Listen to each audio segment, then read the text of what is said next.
சிறுகதைக்கு ஆசை சீரியல்ல முத்து கதாபாத்திரம் நடிச்ச வெற்றி வசந்தும், பொன்னி சீரியல் நடிச்சிருந்த வைஷ்ணவியும் திருமணம் பண்ணதுக்கு அப்புறமா அவங்க விவாகரத்து வாங்க போறாங்க அப்படிங்கிற தகவல் ஒரு வதந்தியா பரவ ஆரம்பிச்சது.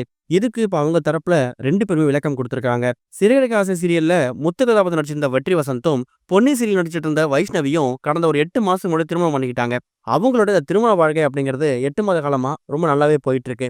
இதுக்கிடையில செலிபிரிட்டியா இருக்கும்போது அவங்கள பத்தியான கிசுகிசுக்களும் வதந்திகளும் பரவுறது வழக்கமான ஒண்ணுதான். அப்படிதான் இவங்களோட திருமண வாழ்க்கையை பத்தியும் ஒரு வதந்தி பரவி இருக்கு. அதாவது இவங்க 2 பேருக்கு இடையில கருத்து வேறுபாடு ஏற்பட்டிருக்கிறதாவும், இவங்க விவாகரத்து வாங்க போறாங்க அப்படிங்கிற மாதிரியும் ஒரு சில விஷயங்கள் இவங்களோட திருமண வாழ்க்கைய பத்தி உண்மைக்கு புறம்பான செய்தியா பரவிட்டு இருக்கு. அதை பத்தி இப்ப ரீசெண்டா ஒரு யூடியூப் சேனலுக்கு பேட்டி கொடுத்துக்கூடிய வெற்றி வசந்த் இந்த மாதிரி நியூஸ்லாம் பார்க்கும்போது எங்களுக்கு பெருசா பாதிப்பை ஏற்படுத்தல. ஆனா எங்களோட குடும்பம் சேர்ந்தவங்க ரொம்ப மன வருத்தத்துக்கு உள்ளாகுறாங்க.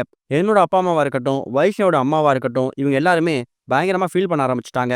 எக்கச்சக்கமான யூடியூப் சேனல்ஸ் அவங்களோட யூடியூப் வருமானத்துக்காக நாங்க 2 பேரும் விவாகரத்து வாங்க போறோங்கிற மாதிரியும், விஜய் சேதுபதிக்கு வில்லனா அடிக்க போறேங்கிற மாதிரியும், சொகுசு பங்களா வாங்கியிருக்கேங்கிற மாதிரியும் உண்மைக்கு புறம்பான செய்திகளை பரப்பிக்கிட்டு இருக்காங்க. இந்த மாதிரி செய்திகளை நான் வைஷ்ணவிட்ட சொல்லும்போது அவங்க அதை பார்த்து சிரிச்சிடுவாங்க. அதனால பெருசா பாதிப்பு ஏற்படல அப்படிங்கிற மாதிரி தான் வெற்றி வசந்த் ஷேர் பண்ணியிருக்காரு. இன்னொரு பக்கம் வைஷ்ணவி அவங்க இதை பத்தி பேசும்போது, ஒரு செலிபிரிட்டியா எங்களை பத்தி வரக்கூடிய இந்த வதந்திகளுக்கு நாங்க பெருசா ரியாக்ட் பண்ணல. ஆனா எங்க அம்மா ரொம்ப ஒரு சென்சிட்டிவான டைப். இதை பார்த்துட்டு ரொம்ப எமோஷனா ஃபீல் பண்ணி சில நேரங்களில் தூங்காம அழ ஆரம்பிச்சிட்டாங்க.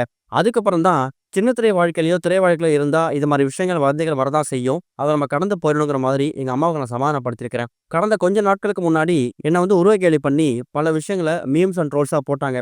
ஆனா அதை நான் பொறுத்துக்க முடியாம தான் நான் வீடியோ வெளியிட்டேன். எங்க 2 பேரோட பர்சனல் லைஃப்பை பத்தி தெரியாம பல கருத்துக்கள் பரவும்போது அந்த மனசுக்கு ரொம்ப கஷ்டமா இருக்கு.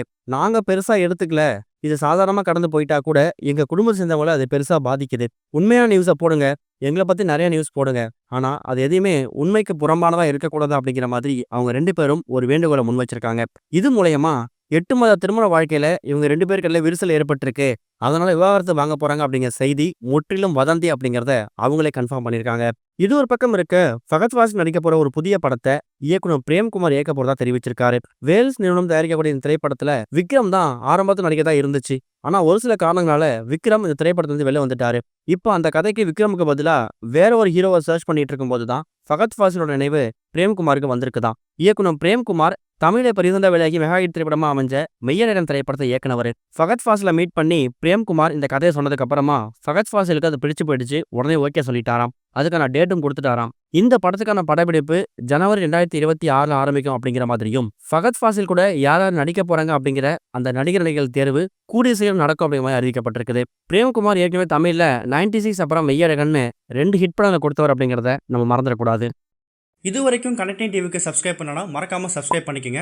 உடனடி அப்டேட்ஸ் பெறுவதற்கு நோட்டிஃபிகேஷன் பெல்லையும் கிளிக் பண்ணிக்கங்க.